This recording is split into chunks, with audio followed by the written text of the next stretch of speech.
Why does vulnerability play such a big part in the work that you do? Because we're not safe. It's really straightforward. Yeah. Because we're not safe. And to my earlier point, the cognitive dissonance around saying you're safe and being safe is leading to people having a dissonant experience. Mm-hmm. Where it's like, you keep telling me that you feel safe, but you keep doing things that says you're not safe. Right. Yeah.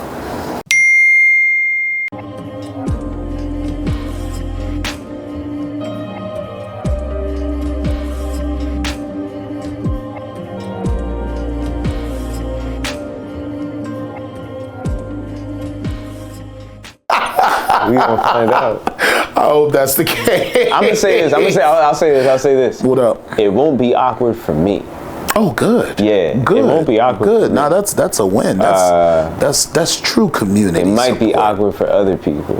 Oh. But that's not my concern. That's not. And the people that it would be awkward for, what is making you feel awkward is a reflection of your character. Again, not me. Second time. So it ain't a threat when I walk in the room. Yeah, when I walk in the room, you're gonna recognize like, I may not have handled that in the best way. And it's like, yeah, well, my stock's gonna keep rising.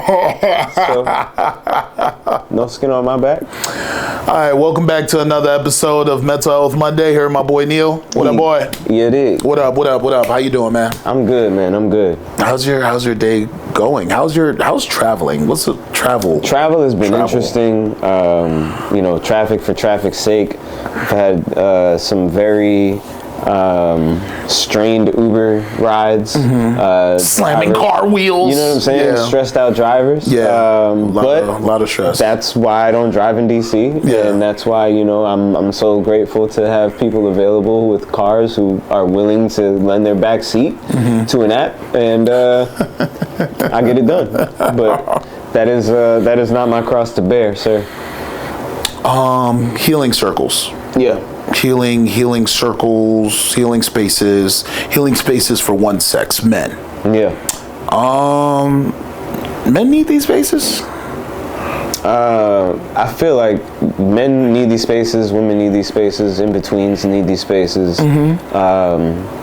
We are all in desperate need of connection. Including the healers. For sure. Yeah. And I think that connection can best happen with people who share your experience. And so when you're able to connect with people who share the same weight that you carry on a day-to-day basis, it can become easier to unmask. And that's the goal of the healing circles. Yeah. There were some things that I wanted to get off of my chest. No, I'm just playing.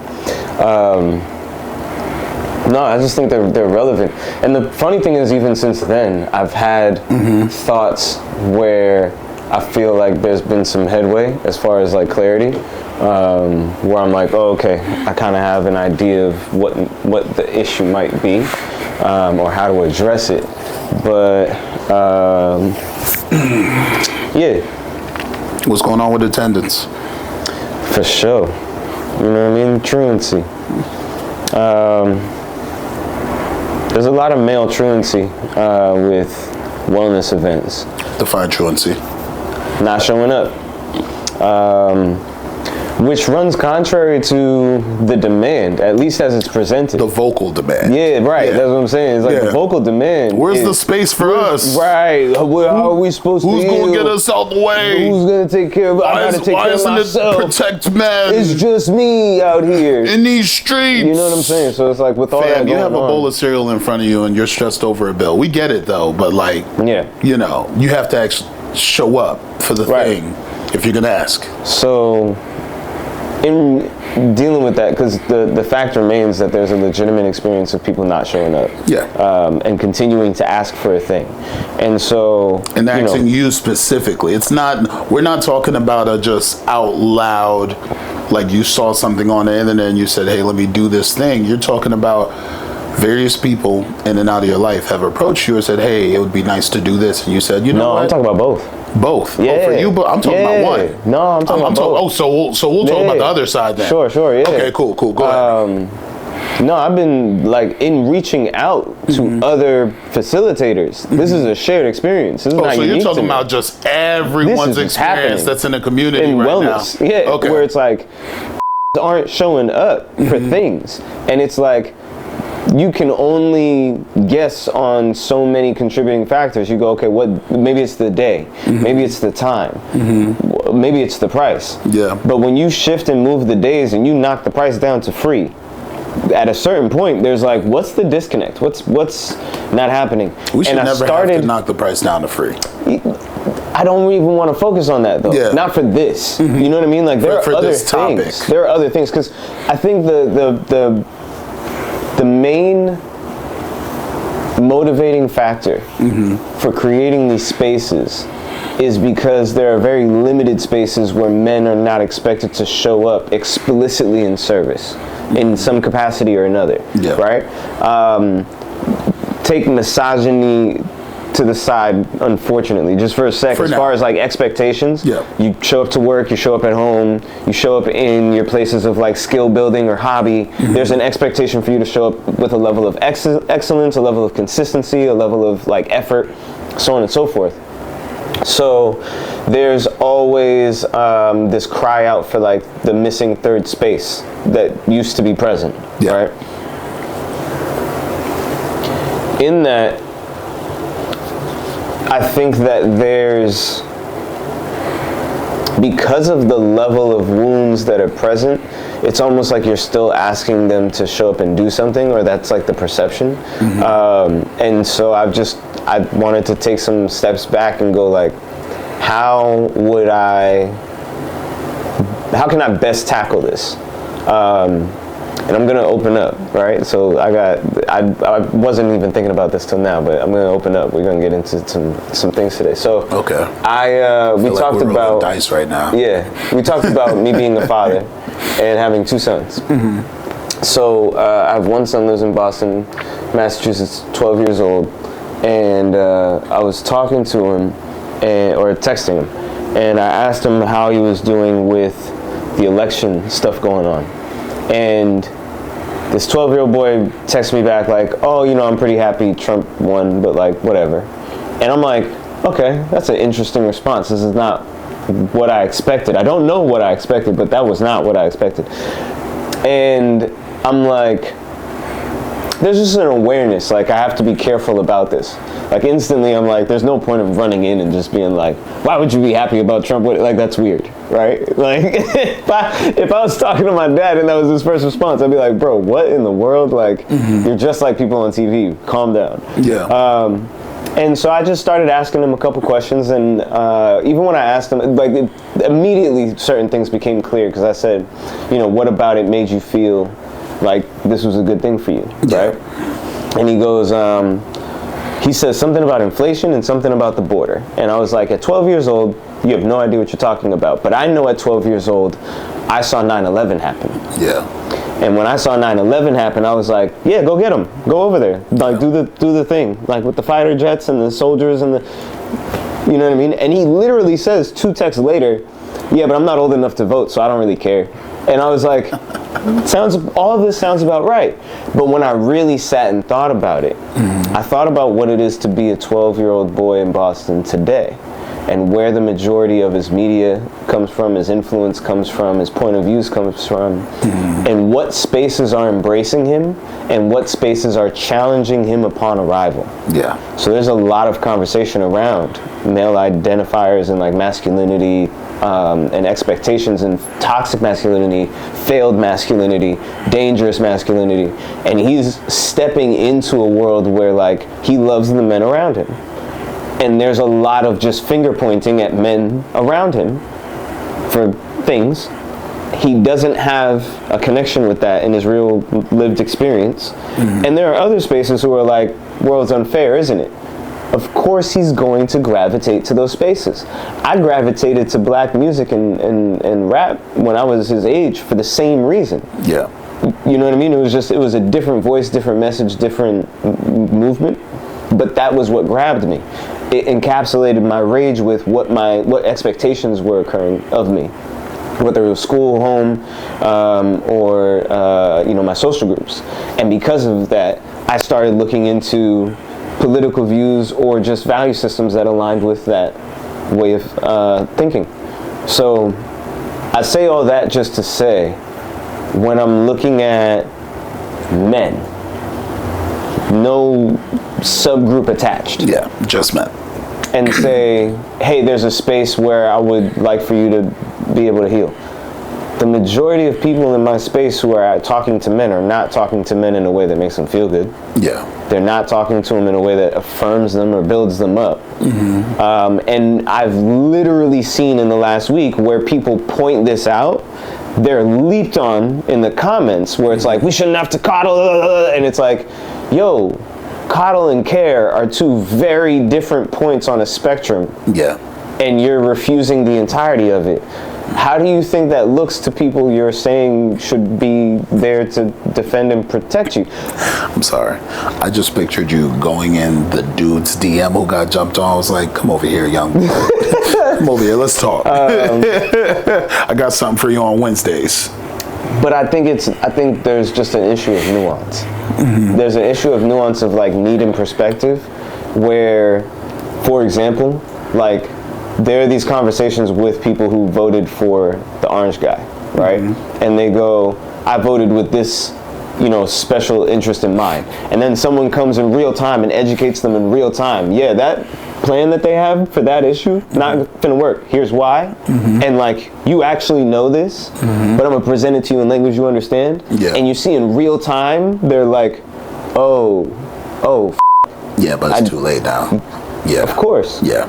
But at least there's they have something the to be said now. about the lack of spaces for them to go into and be wrong safely in order to get educated, rather than the pressure of having to affirm identity by being right. We talked last time about rightness versus effectiveness. Yeah. And it's a perfect example of like, in that instance, it is safer or creates a safer environment for them to be right than it is to be effective. And so that alignment shows up as political alignment, shows up as like philosophical alignment, when in reality, if you dissect the point of view, it doesn't stand up, at least not within them. You can't call someone dumb and then expect them to want to have civil conversation with you or listen to any other critique you may have of them, even if that critique helps them. Yeah. Right? So when it comes to those spaces where folks are jumping on folks in comments, and that's inherited anger to me. Yeah. You've inherited I didn't get to say this to someone when they said something that I thought was foul, so now you need to get it. And even if the person has a valid point, right now we are in an environment where jumping someone is way more fulfilling, even if it's short term and it doesn't bring change, compared to taking your time and not holding their hand, but saying, hey, this is why you're right. This is why you're wrong. I can see why you would think that, but this is what's changed since then. Yeah. And I mean, go ahead. This actually came up in the last class that I did before you came, when David and the rest of them were talking, and we're talking about how people approach their days and why it's important that even if you're not romantic, you have to learn to romanticize certain parts of your day if you want to see tomorrow, because that's what you need endorphins for. That's what excitement is about. But you should be able to create your own excitement before you get there. That's why there's that large anticipation before sex. Yeah. I've been looking forward to this. I've been imagining being with this person. You don't even care if the experience lines up with what the actual thing was. It's the anticipation of a thing. When people are upset, it's the anticipation of I finally get to express myself. Yeah. When people are sad, it's the anticipation of I cannot believe what was going on didn't line up with what I wanted it to be. And now there may not be another version of this because I don't know if I could let go of this thing that I've been working up to. Yeah. So when it comes to us putting these events together, and I don't even want to say tardiness, the lack of presence in the field of men who would like help, I always wonder, all right, how do I reach out to the guys that want it, that want to show up? Right. And that was where the next part came in. There is a little, you're gonna like this bar. There's a little bit that I have on this last bit that you just dropped. If you stand on the shoulders of your previous experience, it removes you from the ability to impact your present, right? So often, like, we stand on previous achievements, previous expectations, fulfillments of expectations, so on and so forth. What I know, in order to try to gain perspective on what's to come. When in reality, the closer you are to it, the better you're going to be able to respond and react, right? And that's where the excitement comes from, to your point, is like being able to respond in real time. But when you're like removed, you can't even feel the appropriate sense of urgency. Yeah. So your response time, you know what I mean? No one likes watching a fight scene in an action movie between two snipers. It's really fucking boring. Like, you know what I mean? Can you hiding, think about that? Yeah, just measuring the wind, waiting for like 6 hours at a time. Does your wingman have the good angle so you can get the degrees correct? You know what I'm saying? Yeah, no, we want to see knots? John Wick in an elevator shaft with like one arm chained to the guardrail. Yeah. Because that's like that close quarter combat. He's, I cannot believe he's thinking that quickly and able to block that strike. Pay off. So it's like, bro, you're not going to have anything exciting happen to you trying to stay up in your vantage point. It's designed for you to go up to the crow's nest and then come back down. Yeah. But that's hard bar right there. Yeah, I got you. Appreciate you. Market. But you were gonna. You had a. So solving the issue. I can't say I've solved it, but I had a creeping thought. One of the things that also came up amongst every male I talk to in the wellness space is them seeing and noticing that there are women in the space that'll do their first event, sell out. They do their 50th event, sell out. There's just an overwhelming amount of physical presence and support for women throwing joints in the space, which is great. And so it's like, why am I trying to reinvent the wheel? Why would I not just collaborate? Okay. If I recognize, this is what brings them out, and I need them to come out, we can split into two groups after they show up and separate it and bring it back together. But I've just been workshopping, like, what does it look like to bring everyone into the space? Because a lot of what we're asking folks to heal from is the wounds of each other. Yeah. And I had an experience recently. I received an apology that damn near broke me. And like, it was not one I ever thought I was going to get. Okay. So in letting go, ever expecting that apology, when it showed up as fully as it did, and as like voluntarily as it did, it hit me emotionally in ways that I never expected. Yeah. I'm not saying that I want to have people show up and like weep or like blubber their traumas onto each other. Yeah. But there's a level of accountability that can show up in real time that can do a lot to motivate someone to continue down a path of healing or down a path of reconciliation around ideas that doesn't necessarily happen in a vacuum. And the last thing was, as unsafe as some of our sisters feel around us, imagine how unsafe some of these brothers feel around each other. Yeah. So if I'm asking you to come into a room, a wolf's den, right? And you're already a hungry wolf yourself, your damn self. The last thing you want to do is get into a room with a bunch of other hungry wolves, because you're going to be like, bro, we're all going to tear each other apart. Yeah. And that you can't think any other way when you're hungry like that. And so when I think about the hunger being an allusion to, care, nurturing, affection, attention, in those like positive ways and healthy ways, if we can create a space where we can demonstrate that this can occur, there might be more willingness to show up to that space to start that healing process, or at least investigate what it looks like and get some more information. It's funny because I kind of take a different perspective on folks not showing up, but I don't think I've done enough events consistently right now to feel personal if people don't show up. Yeah. So what I think of is the person who I asked to show up, if they didn't show up, have they invited me to something in their lives and I didn't show up? support. I personally, I can't take things that personally. No, but you're speaking for you. For sure. I know folks who I've spoken to before, and they say, hey man, so I was supposed to show up, and I know I didn't show up, but there was this one time that I invited you to like my birthday party, and I really wanted to see you there. And I've had to say, why didn't we talk about this? Waiting for my event to have that discussion. Who I am after you don't show up to my event is going to be the same as who I was before I didn't show up to your event. So me inviting you is to help you. It's not to help me. I just get to hear the discussion and understand what my community is going through.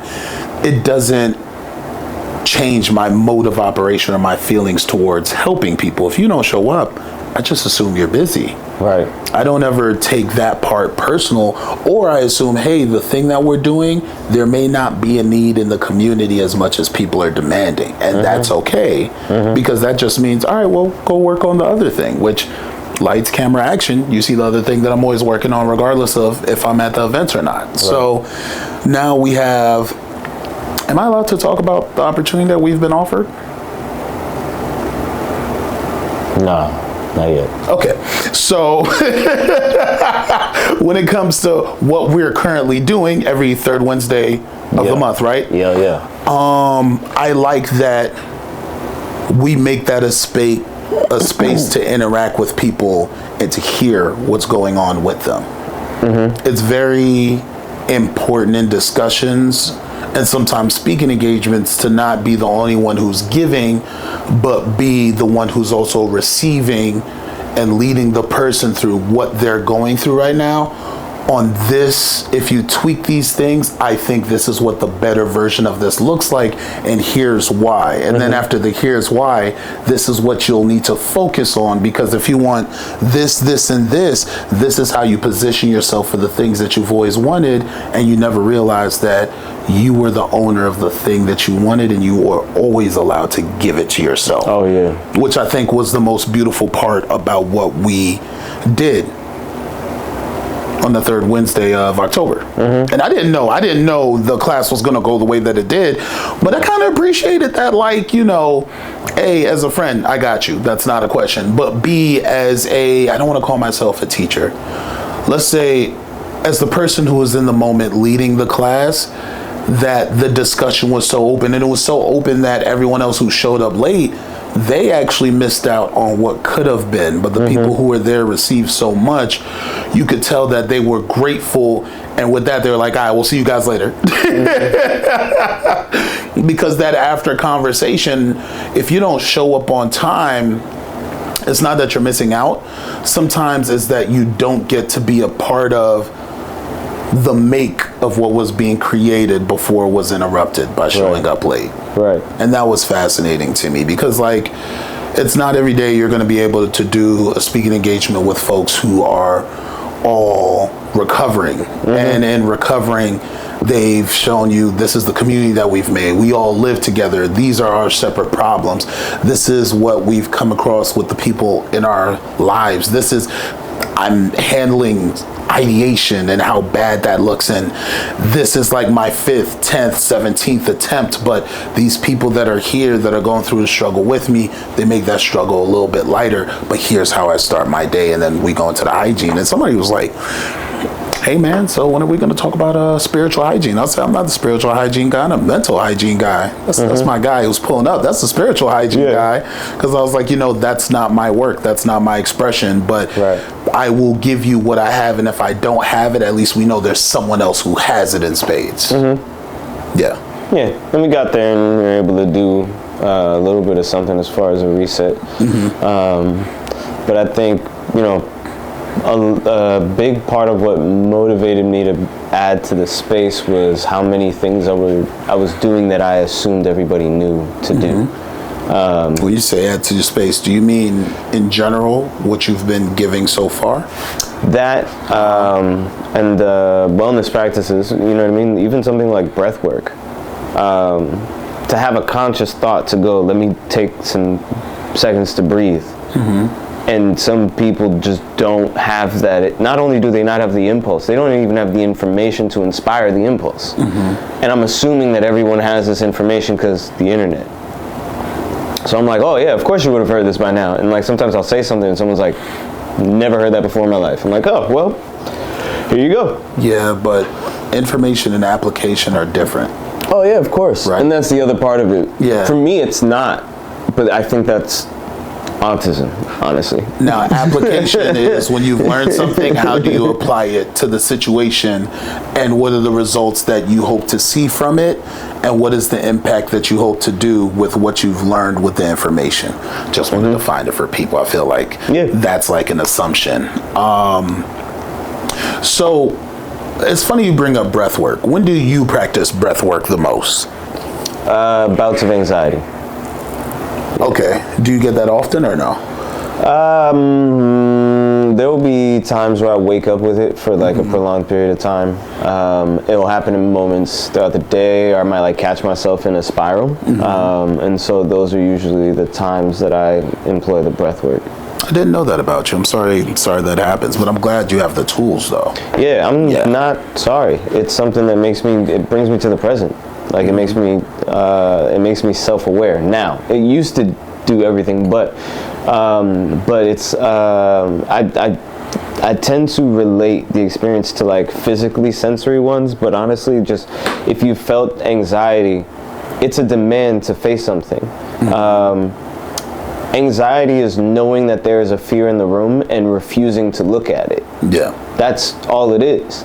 And if you turn and looked at it for long enough, you'd be like, oh, that thing is just standing there snarling. It's not actually going to move. Oh, I can relax. Like, it's not going to jump out at me. Yeah. It's just ugly. And so it's like when it comes to anxiety, I value it now because it makes me aware that there's a fear present, and there's a recognition that the sooner I release my attachment to feeling afraid, the sooner I can walk into it, the sooner this whole experience dissipates. So it's a tool. I think the pathology of certain experiences leads people to want to avoid those emotions altogether. So you hear that anxiety is a condition and you go, okay, I'm not supposed to feel anxiety. You hear depression is a condition, you go, I'm not supposed to feel depressed. It's a signifier. It still is a valid emotion designed to give you data. But if you assume that the data is going to net out as bad, you don't take into any account what the information is giving you. Yeah. And with depression, it's usually the prolonged experience of standing in the room with fear while not looking in that direction, and also realizing that that thing is between me and the door, so I also can't move. So now I'm pretending that I want to be in this room. That's depression.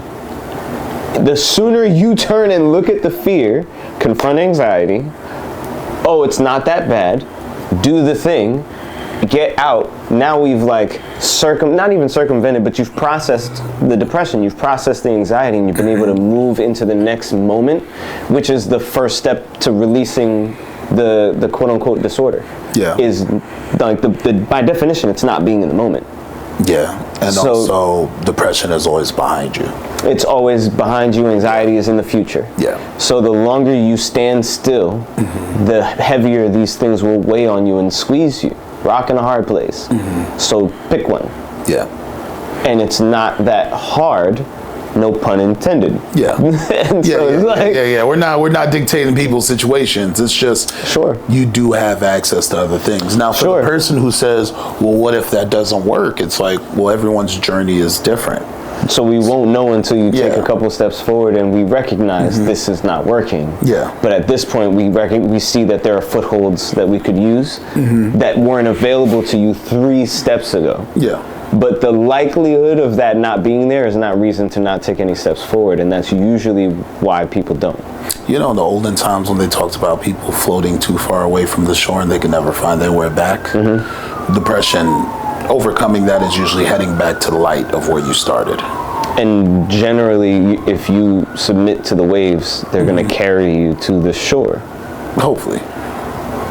Eventually. Because you got undercurrents and stuff like that. Yeah, but if you're on a boat, what you worry about undercurrents for? Yeah. You on the top. Well, you start at the shore. Now, I'm no sailor, but I'm just applying the logic of like, all right, cool. So if everything is eventually going to come in, the less work I do, the more likely I am to be pulled in. Yeah.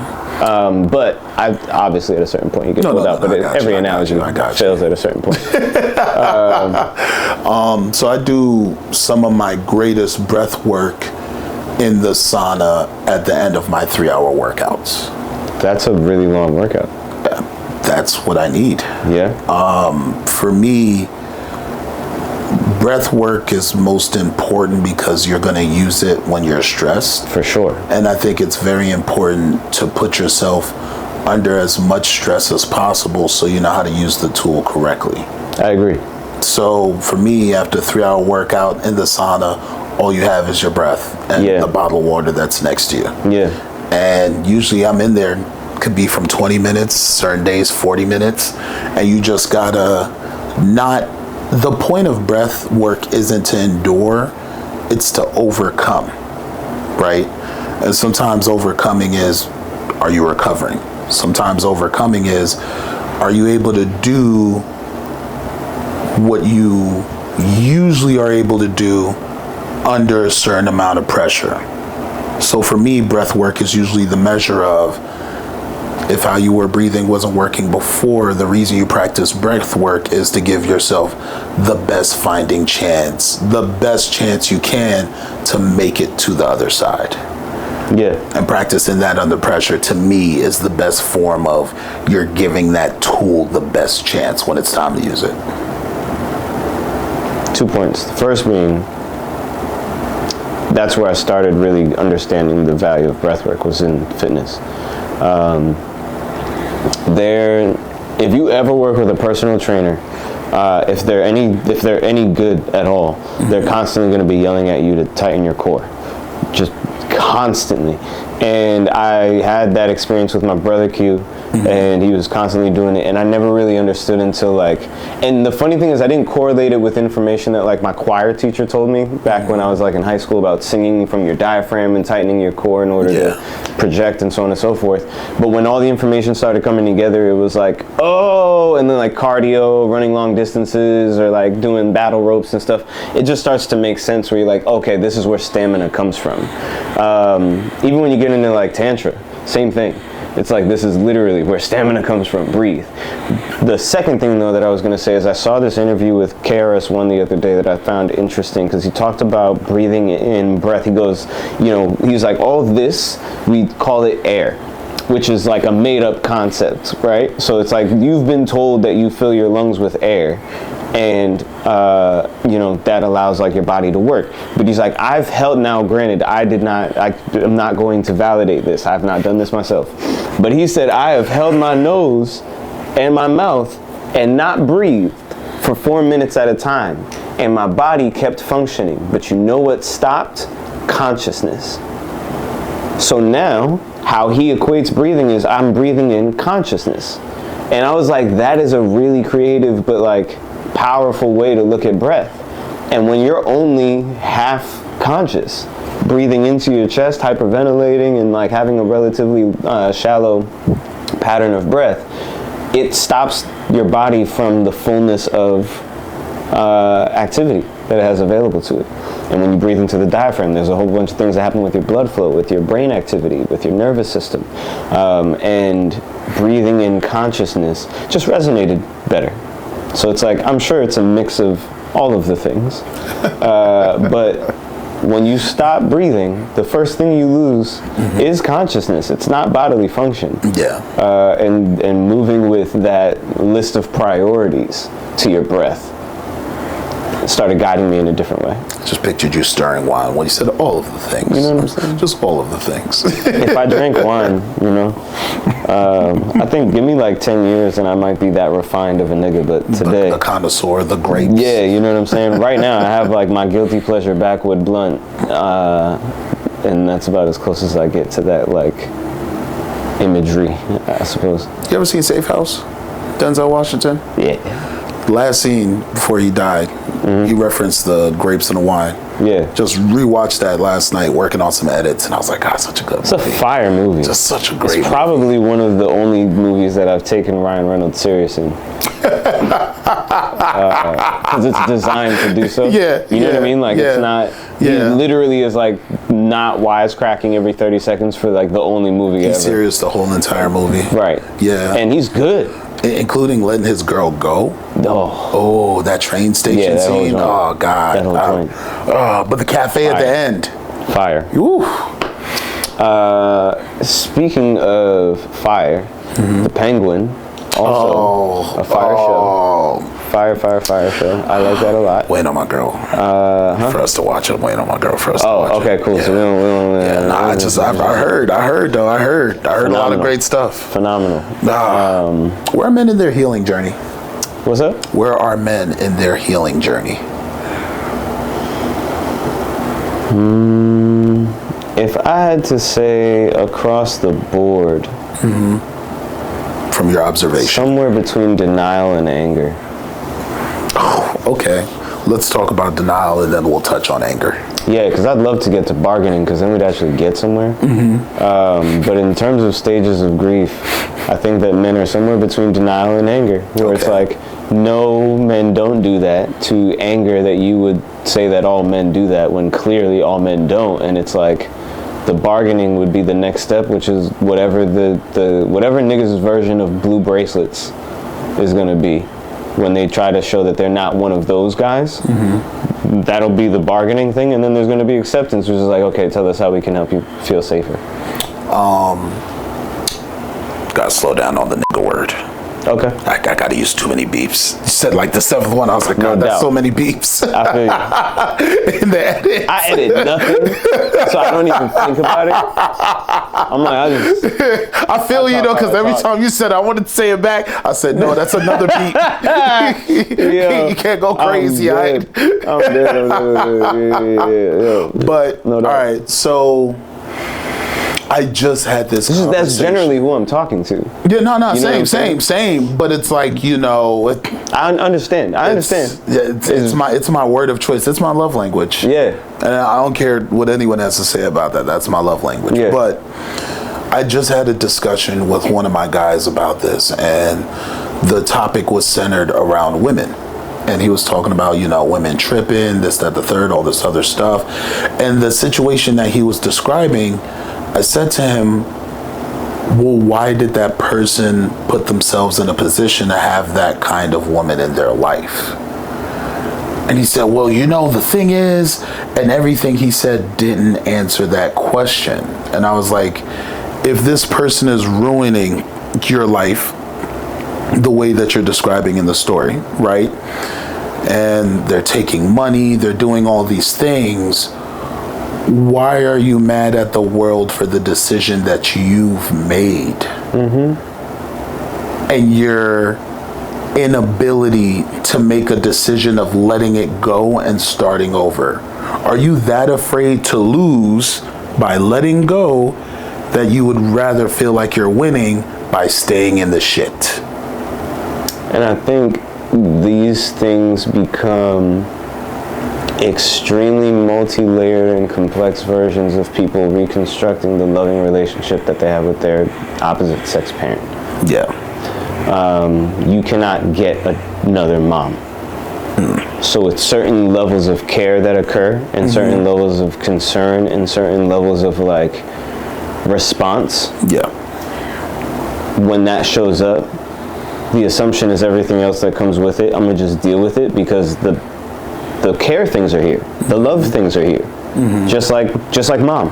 And it's not a matter of mommy wounds, like how people say it in a derogatory way. I just mean literally your mother is responsible for providing you with your first ideas of what care and nurturing look like. Yeah. So it is inevitable that a partner that you would seek out, you would seek a similar level of awareness around what nurturing and care looks like. It doesn't mean that you want to be nursed by your partner. It just means that you want someone who's able to tell you might be acting out because you're hungry. Yeah. Because I may not have the capacity to tell you that I'm hungry. Yeah. And that's valuable in a partner, which is the whole point of why we're here. Yeah. So once you get that part out of the way, because people have this resistance to care, right? It's happening on both sides. So I'm not here to mother you, and I'm not here to be your daddy. I'm not here to take care of you and buy for everything and protect you from every single thing that could occur. Okay, cool. Well, I'm not here to like coddle you every time that you have an emotional fit and And it's like, actually, what if you assume that you were actually there to do that thing? Like, let's just take the assumption of the lack of negative experience out of partnership and put that to the side. If you assume that you're there in order to secure someone when they go into that space, and you go in prepared to do that thing because that's what's gonna like showcase your value, and everything else that you were trying to make showcase your value, let's just say that doesn't matter. You don't even have to try that hard. All you have to do is just press this button when the red light goes off. That's it. Yo, how easy could relating be? Yeah. But the one thing that you've told yourself you don't do, that's the crux of relating to another person. What the fuck are you talking about? Yeah. Sorry, that's another. No, you're fine. You're fine. I feel like that fuck belongs there. That was a good fuck. That's a good fuck. I'll take it. So it's like, in that, there's a way for us to start recontextualizing what a relationship experience is supposed to be, because the majority of folks who are being misogynist in public and describing a relationship, they're describing things that they have the function to take care of themselves. And it's like, I'd actually like to liberate you from the idea that a relationship would only amount to that. Because you could do that part on your own. I'd love to introduce you to the concept that the relationship can be for the things that you cannot do on your own.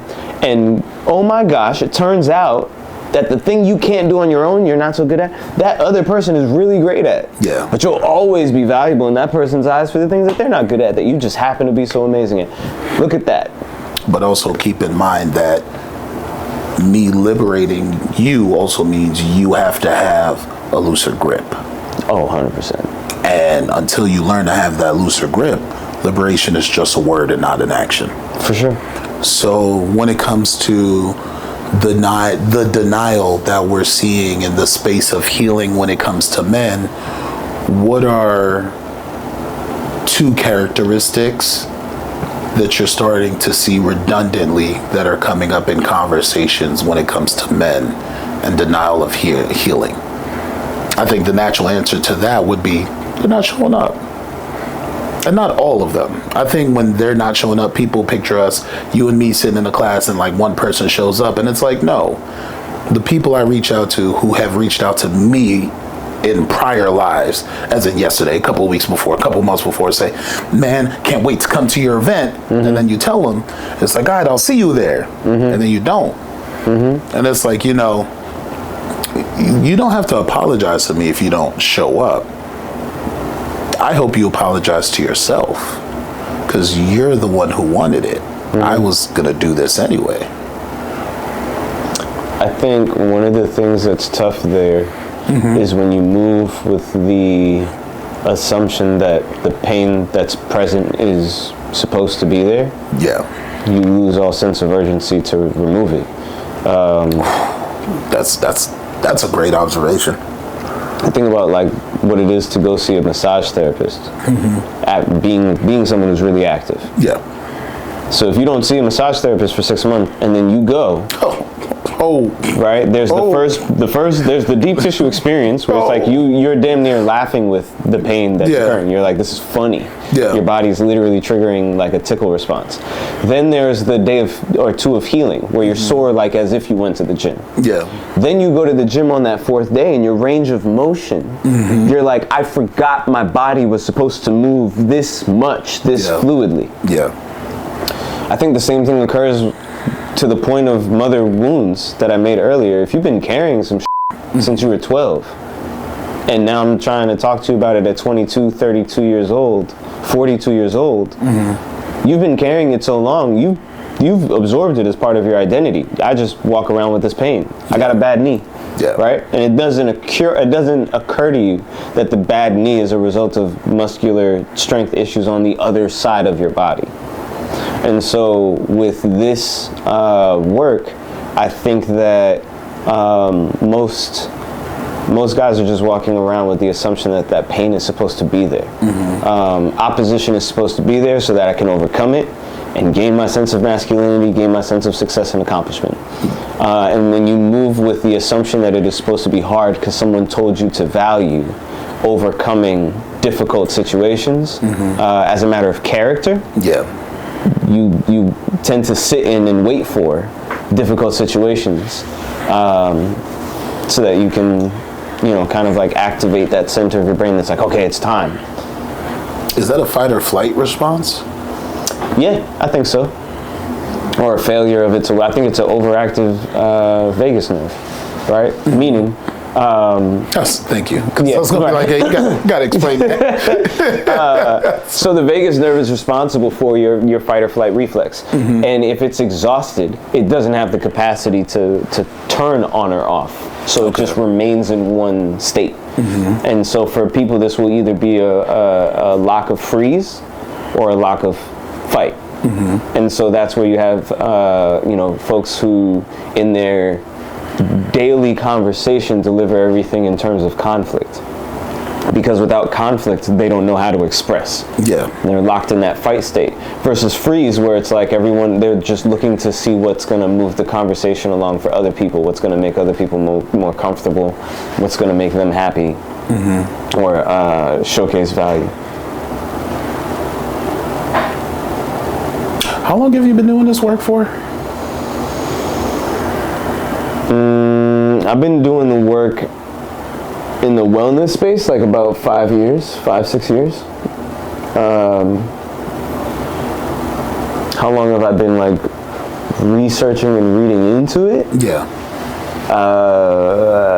Significantly longer. Like, it's always been, I think, trying to figure out how people work has always been a hyper focus. I think you're doing a great job. Thank you. No problem. I've been blessed by having great resources around me, professionals, academics, and people who just have like just a breadth of life experience. And so through that, I think I talked about this in our first sit down, is just the pattern recognition thing. Being able to tie these dots together allowed me to see the thing that is humanity at the core of everybody. And so moving with that as like a core assumption, it becomes a lot easier to tie dots together that some people struggle to tie together, because we're like looking to create correlation between things in order to describe a human experience, rather than assuming there's a human experience and correlating actions to that thing. I think we need a third person to the work that we're doing. I agree. I think we need a number of people to the work that we're doing, but yeah. So a third would be nice. I don't know if you've had this idea. I am not going to pick my phone up every time you hit me up after we've done an event together. Not you and me, anyone that's attended the event. Because the work comes first. Edits, shooting interviews, lining up interviews, doing work with my co-host. Shout out to Raising Risers, Dr. Jones. The sit downs that you and I have agreed to do consistently at least once to twice a month. I don't have the capacity to upkeep conversation with people that attend our events. I don't have it. Sorry, David, I don't have it, right? So if you hit me up, I'll be good for a conversation number 1, conversation number 2, but I feel the fall off coming of the work that I'm doing is more important. And I think in order to make a tighter knit community with what we're looking to do with creating these spaces of vulnerability for men and creating these spaces of acknowledgement, means there needs to be someone that's willing to have a conversation with the people that attend our event at least once a week for a half-hour period. Just as a, hey, checking in, how's everyone doing? Even if it's something that I hop on every other week to do, I could, I'm good for a scheduled call, but I'm not good for a text message. Like, I'll do work-related things text message-wise, but like, remember, I'm running 3 different social medias right now, right? I have a private practice that I'm going to do work for that's on the way. I have 2 documentaries and bigger projects that I'm working on, and things that I think we could work on that I haven't mentioned yet, that I'm like, that would be dope if we did that in the space that we have. And because I know that we're 2 people that are juggling the ideas, juggling the execution, juggling the, hey, how does this come together and what does it look like? We don't have space to be the, oh, I could talk to you, every single day. No. I don't have that, because me not having that is what allows me to be able to deliver when we show up to the classes that we put together. Because I remember we were talking about like, hey, how do we create tighter knit community? And I think community needs at least one person that's willing to consistently contact said community or make space for the community to hop on and just chat. I'm a great creator. I don't think I'm an amazing friend. I have the ability to. Oh, yeah. I mean, I'm going to keep it a buck with you. I already got somebody came in, I was like, oh, I know exactly who. Which is great. Yeah, because like now that we have this, I'm just like, I know that once we add that, folks would be like, oh, this is perfect. Yeah. Because when the announcement comes, you'll be able to get us twice a month, and you'll have that person that holds you down every other week as just a general chat leading up to everybody coming back. Yeah. And what does that look like? Right. What are your thoughts? I don't know if I want to share them, only because like it's literally oh damn, why did I not think of this person sooner? That's good. As a way to like insert them and have them. That's good, because that means you feel the same way and you didn't know you felt the same way. Oh yeah, for sure. Bet. Good, that's it. Because it's definitely the same over here, bro. I'm doing a lot. Yeah.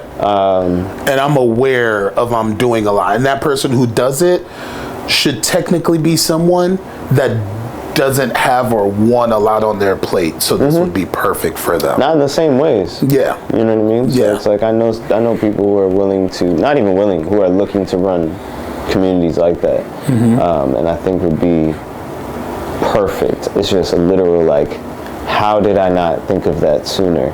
Well, but that's what these conversations are for. Yeah, and that's what friendships are for. Friendships are usually folks that you're friends with, hopefully, are a different reflection of the glass of water you've been looking to drink out of.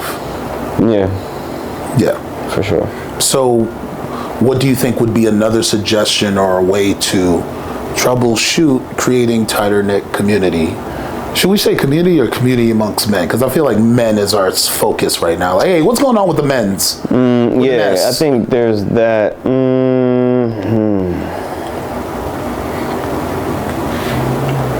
I think that is. Oh, we should hit them up earlier also. I think that's respect of people's times. Yeah. I think right now sneaking up on you. You know what I'm saying? It's a really difficult question to answer. I'm highly aware of all of the obstacles that are in the way. Let's talk about the obstacles. Time. Time is a resource. People have less of it. It costs more than it ever has. And to the point around my comment with massage therapists and like fitness and stuff like that. Yeah. If you don't recognize that you're supposed to move a certain way, then you don't see the benefit of a thing like laying still for 45 minutes while someone just pushes and rubs on you. Right? You're like, nah, I don't need that soft shit. No, so I need that. Right, but you don't until you have the experience. You know what I mean? I remember the first massage I went to. It had never occurred to me to get a massage. I had only ever associated massages with rich white people on HBO shows who were having like conversations in a spa where they had cucumber slices on their face. So I didn't recognize the benefit. To recognize the benefit is to go, oh, I need to instill this in my, annual care, whatever that practice looks like. Yeah. So I think that there is, I would say there's a bravery that's being asked. There's a bravery that's being asked of men, where I would dare you to imagine a world with better support.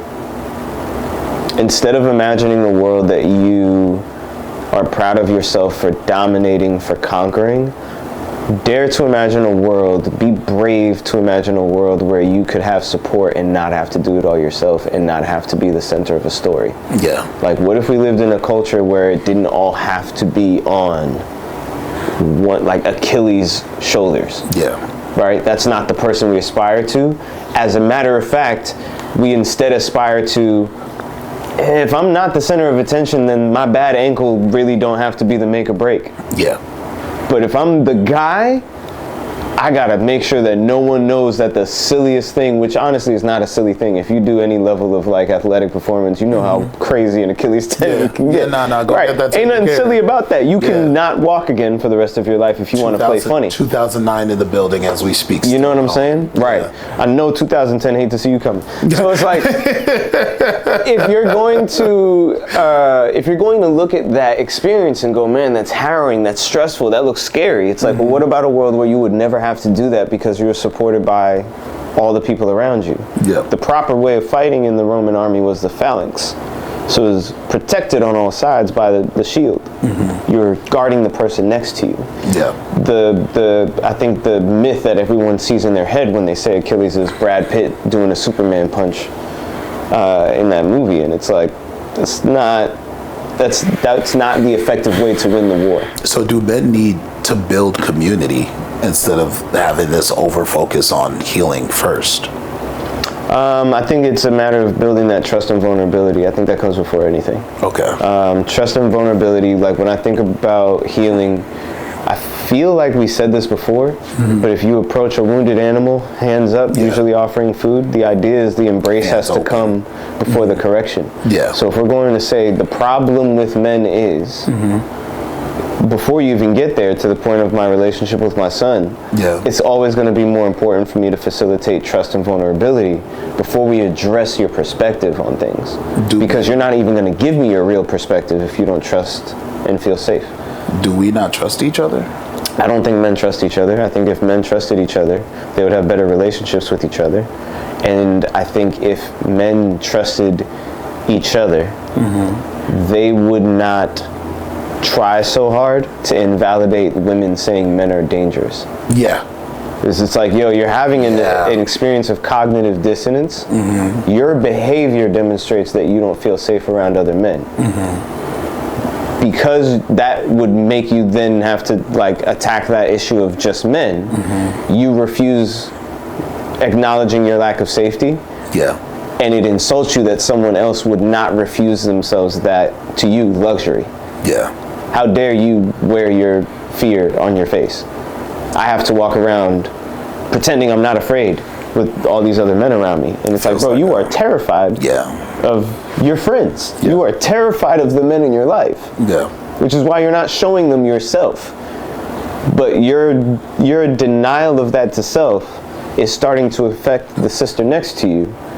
And you're trying to also, because you don't think it's like possible to function in the face of fear, you're trying to get her to have a cognitive dissonant experience as well. Oh, this is what I was going to ask next. Where do we go from here?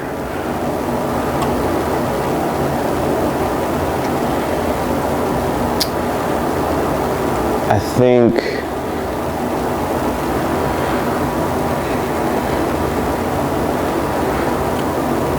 to lean into the analogy. Are we going to start doing trust practices in classes on Wednesday? Oh, trust practices? Yeah, like before the open discussions. Like, what if we make that a thing, like a 10-minute? I think about vulnerability practices. Yeah, there's definitely some ideas that I have. Because, you know, I'm open to share. I don't know if I told you, but to open the class last time, I shared my story first with everyone. And I want to bring them into my world. And then I asked them politely, okay, bring me into your world. And that's where I think all classes should start from. Before I open my mouth and say, all right, well, this is what we're going to be doing today then, if that's the case. And then just going from there. I like to start activity. So I usually do like either a thought or a conversational exercise and have them talk to each other. Like you're going to talk to someone you didn't come in here today. Oh, stranger. Yeah. Nice, we're going to give you like a topic to dig deep on. Yeah. I'm really looking forward to Wednesday. Yeah, like even if it's something like one icebreaker question that I like asking is like, yo, if you were a world famous thief, what would you be known for stealing and why? Right. So it's like on some like Despicable Me shit. Like, homeboy was like, he grabbed the moon and put it in his like hall of trophies, right? Or like Ocean's 11, there's that like French dude who goes around, he like steals certain works of art and replaces them with a fake.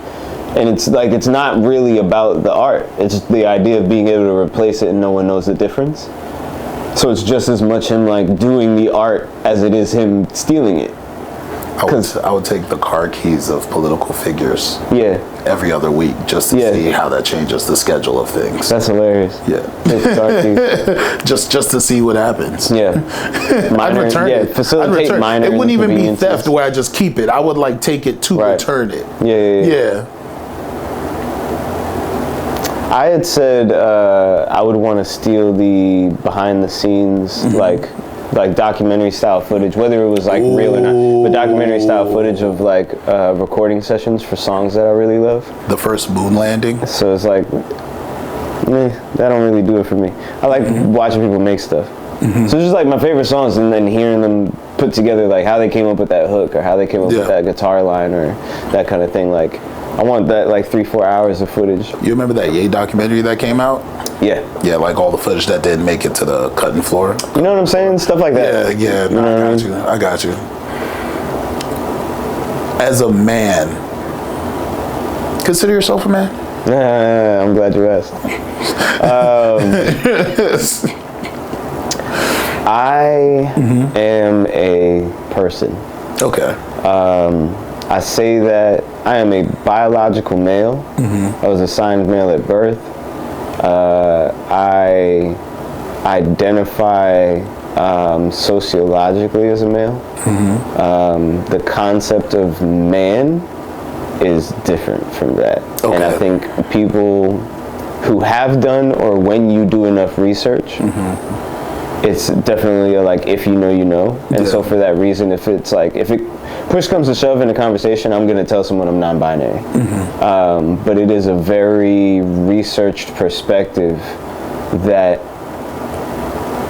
incorporates the nuance of language more so than a need for people to align with me as like a external perception or like a social validation, which isn't to like shade anyone's experience. It's just literally like, I don't really think that hard about, I'm blessed to not have to, right? Like, I'm a very male presenting body, so I don't really have to think about it to that extent, but I don't aspire to or ascribe to the identifiers of man, and I'm like conscious about my gender assignment. So through that, it just allows me to have a broader spectrum of empathy for people who struggle with their gender identity or maybe present as something different than what they identify as. And it has just increased the belief that you should allow people to be who they tell you they are. I think the term in being non-binary isn't the erasure of male or female. I think it's the acknowledgement of how much more work we actually have to do as a society. And a lot of folks overlook that quite often. Like, if a movement happens, like MAGA, for instance, right? I don't think about all the violence that is happening that pertains to this group. The violence is bad. I'm not acknowledging the violence. I'm wondering what brought this conscious forward that so many people agreed with it, and what was missing that led up to it. And when it comes to non-binary, I think of that the same way. I don't think of, well, that's wrong because there's man and woman and boys and girls, and it's like, not everyone has the privilege of just being that in their mind or being that in their skin, right? For me personally, I don't even know if it's about privilege so much as the recognition that, like, as many times as I've been told men don't do X, and I'm looking at a thing that I do, and I'm like, well, I do that. And that's X. And that's my point. So it's like when there are that many expectations wrapped up in the gender assignment, as opposed to just it being I manifest in this way. Yeah. To your point, there's so much work to be done. Venn diagrams work because they overlap. And the boxes of gender assignment, when it comes to the binary, are so separate that there's no relationship between the two, and we're seeing that manifest socially. So I don't think you have human connection without fluidity and without overlap. And non-binary is our first step into trying to drag these circles together so that they intersect in broader ways. Because there's been, unfortunately, personhood has been devoted to one of those genders historically. And as a result, the other has not been included in personhood. So we're trying to bring stuff into personhood, and then we can go, okay, within the realm of personhood, there's these various experiences. How do we catalog that for the purposes of language and honoring people's perspectives? Yeah. There was something you said that I wanted us to close on that I think was really important, that I think needed clarity. Emotional intelligence versus emotional vulnerability. I think that was what you said. Correct me if I'm wrong. I don't remember. But it was the last conversation. Thoughts. You were talking about relationships. And when people say, well, I'm emotionally intelligent. It's but that doesn't mean you being emotionally intelligent means you have emotional vulnerability. So I think there's a correlation between intelligence and intellectuality. Okay. And they are not the same thing. Tell me more. So intellectuality is being entirely in the academic, being entirely within the headspace in your investigation of a subject. Emotional intelligence is being intelligent about the way that you receive emotional data and respond to it. So emotional intelligence is not saying, I'm angry, so you need to realize I'm angry. It's recognizing the signs of anger in yourself and someone else, and like removing yourself from that long enough to like calm down and have a productive discussion on the thing, because you recognize I need to actually process my emotions. That's the intelligence. Hey, there's an onset coming. I need to allow that to happen, and then I can reason with you. Before that happens, can't reason with you. But emotional intelligence is not, I can tell you exactly why I'm mad at you. I can tell you exactly why I have resentment against my father. It's like, that's not helping when you snap back at your boss at work because you have an issue with authority, because when your daddy used to tell you to do something, X, Y, and Z happened, and it triggers you. So emotional intellectuality is not the same as emotional intelligence. I would gladly edit this whole thing just to get that one clip out if I didn't have shit to do today. I just want to let you know. I just want to let you know that. That's it. If I didn't have stuff to do, I'm doing the whole edit just for this one part. Oh, that was okay. Yeah, I think it's a difference that, because it's not explored, and because there's so much weight given to like the left side brain comprehension of things. We live in an academically driven culture, right? Like white culture is driven by institutional academia. So in that, we look to validate our points through institutional academic ways.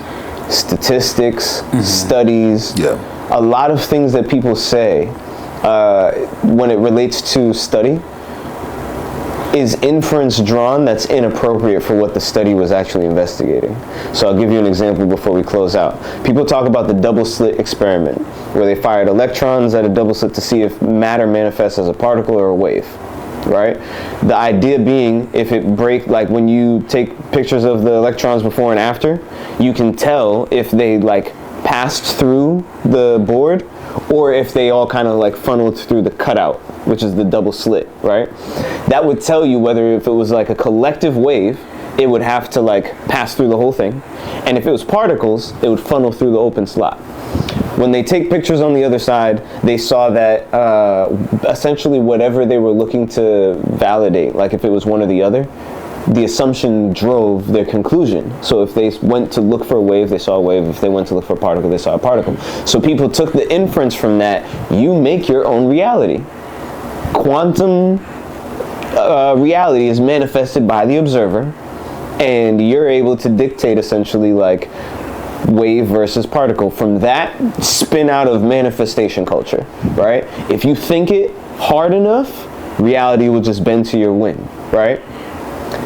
The inference they took from that study was wrong from jump, because electrons function a certain way when you hit them with light, which is required for you to observe them. So the thing that was happening was a function of you observing it, because it responds to light. If you go into a kitchen in order to research cockroaches and you turn the lights on, they all scatter. What are you going to research? That doesn't mean that every time you look at a cockroach, it scatters. It means that there's an additional element that's causing the reaction. So my point in bringing that up is just a lot of people will cite studies and research, and they don't actually know how to read scientific research. So they're just pulling inference from the information that they have, which is also how big lobbying groups do the same thing. They pay for research, they draw the inferences that they want from the research and position the data to back that thing. And then they give you few words to line it up. Exactly. Yeah, that's the argument. So it's like, damn, my brain just did that ADHD. Come on, man. Come on, and man. I'm like, Come on, no. Come on, we man. were going somewhere. Come on, man. That was about to be a strong ass finish, man. Come on, bro. No. Come on, man. The point being, people don't know how to read the data. Yeah. Right? So whether that is your emotional experience, whether that's your psychological experience, if you don't know how to read the data, you're going to pull the wrong conclusion. And so we need to re-educate on how to read the data. Yeah. So when that comes to our male counterparts, I think that's just, or what emotional intelligence is helping people learn to read the data again. Yeah. So vulnerability. I feel like that's a really big focus of your work. Why are you so concerned, and why are you so, not obsessed, but why does vulnerability play such a big part in the work that you do? Because we're not safe. It's really straightforward. Yeah. Because we're not safe. And to my earlier point, the cognitive dissonance around saying you're safe and being safe is leading to people having a dissonant experience. Where it's like, you keep telling me that you feel safe, but you keep doing things that says you're not safe. Right. Yeah. So it's like, I don't know. That's a whole. No. I agree. Thing. I just want to hear it. Yeah. Like it's the things we're doing now is going to become a marketing scheme for another agency, and they're not going to execute it well. Yeah, right? For sure. So right now at this time, before the world catches up to what we're doing, or some agency says, hey, we need to mix this in our messaging and catalogs and everything else, and then people show up and we don't deliver the thing, but they bought our product. We're not that. We are the product. Right. You get what I'm saying? No, I said that to someone the other day, where it's like they were talking about earlier brands. Today too. Like, it's me. I don't actually have to provide something else. I just show up. So it's important to let the people that represent those things say why. You feel what I'm saying? Because people already believe in what we're doing. They look forward to what we may accomplish. I think there's some people that are just in love with the fact that we're just simply acknowledging it, and that's it. Like I had a doctor today tell me that they admire the work that they do. I grew up wanting to be a doctor, and then I decided I don't need to be a doctor. I'm not gonna put in that work. I'm not gonna be dedicated. I'm not gonna figure out how to make this fun, but I still wanna help people. So I now help people by doing this, doing what we do, and then I bring it to the professionals and I say, hey, what am I missing? You get what I'm saying? Yeah. And I think that willingness to acknowledge what I'm missing, or for them to make suggestions, a suggestion from someone in the professional world means that what I'm doing is being accomplished at a different level that they're not seeing on their side. And a suggestion by someone not from the professional world is a thank you for doing this, but in our community it would fit us better if you did it this way. And that's why I'm open to both sides. I'll say f you to your face, but I'll also be the first one to apply whatever you say and ponder the words that you said to see, am I tripping? Because I care enough to not interact with you, but I care enough to interact with what you said and keep that in mind, because I know you care about what it is and who this can help. And how important that is. And right now it's hard for people even to find 5 minutes of that. So that's cool. You know what I'm saying? I think we're dope. I think you're dope. I think it's dope that I get to work with you, and like we get to joke around about the outfits, talk over muffins in front of a marble island and all this other stuff. But when we get on camera, like we're not making these things up just to sound like we're busy. We're actually busy. And I think the reason we're able to sit down and have these discussions is because we're always looking for the better version of the right things that we're already doing, because we know our community deserves better.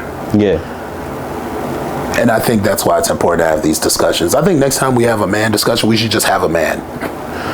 Just a random man who's not us, because we're in the work. When you're doing the work and you just have someone who's not doing the work, and they're like, well, this is what I'm seeing. I think that'd be like, you know, let's just bring dude on. Hey man, you free? We shoot around this time. You want to pull out? All right, cool. All right, that's your chair. And then just we chat. And see what they have to offer or to hear, because like, you know, having someone fill out a survey, that's cool. But having the actual opinion and what it sounds like and us being told about ourselves, that's a bit cooler to me. For sure. So this has been another episode of Mental Health Monday. Appreciate you guys for pulling up here. My boy Neil, what's up? Happy to be here per usual. Like, subscribe, share, blah blah blah, the usual stuff. We're every third Wednesday at Eden Hotel. Yes, sir. That's where you can find us. Every third Wednesday, Eden Hotel, Eden, right? Them folks love us.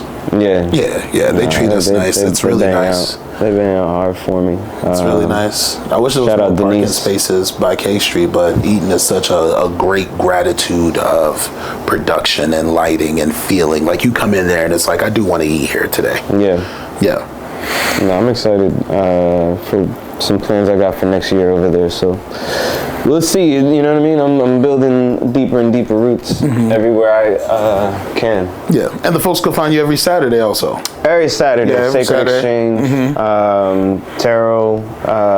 We got Star School Tarot twice a month. So if you check out the, really just go to www.nil.art, nnil.art. The schedule's there. But there's the Tarot School, the Sacred Exchange, where honestly, I'll start saying this, right? If you've never had a tarot card reading before, if you don't know anything about astrology, just come to the Sacred Exchange. It's literally a reading package for you. So it's like, this is the experience of what it is to work with me. If you want, we can do it one-on-one. But I just want to get an idea of what this is supposed to feel like, and explaining to yourself why this is not fortune telling, come to Sacred Exchange.